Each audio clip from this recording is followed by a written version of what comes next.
Hi hello friends, 13 days of diet ಚಾಲೆಂಜ್ಗೆ ತಮಗೆಲ್ಲರಿಗೂ ಸುಸ್ವಾಗತ. ಇವತ್ತು ಬಂದು ಡೇ 16 ಡಿಸೆಂಬರ್ 19 ಗುರುವಾರ. ಸೊ ಇವತ್ತಿನ ರುಟೀನ್ ಹೇಗಿರುತ್ತೆ ಅಂತ ತಿಳಿಸ್ತೀನಿ ಬನ್ನಿ. ನನ್ನ ವೆಯ್ಟ್ ಬಂದು 77.60 ಇದೆ. ತುಂಬ ಖುಷಿ ಇದೆ.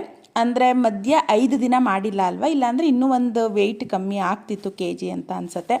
ಬೆಳಗ್ಗೆ ತಿಂಡಿಗೋಸ್ಕರ ಪಾಲಕು ಹಾಗೆ ಬಟಾಣಿ ಹಾಕಿ ಪಲಾವ್ ಮಾಡಿದೆ.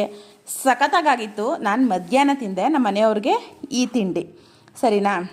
ನಾನೇನು ತಿಂದೆ ಅಂತ ಅಂದರೆ ಒಂದು ಪೂರ್ತಿ ಕಲ್ಲಂಗಡಿ ಹಣ್ಣು, ಈ ಬೌಲಲ್ಲಿ ಫುಲ್ ಕಲ್ಲಂಗಡಿ ಹಣ್ಣು ತಿಂದೆ. ನೀರಿನಂಶ ಇರೋದ್ರಿಂದ ನನಗೇನು ಹೊಟ್ಟೆ ಹಸಿಲಿಲ್ಲ. ಒಂದು 12 ಗಂಟೆ ಅಷ್ಟರಲ್ಲಿ ತಿರ್ಗಾ ಸೊಪ್ಪಿನ ಪಲ್ಯ ತಿಂದೆ, ಆವಾಗ ಹೊಟ್ಟೆ ಹಸಿತಿತ್ತು.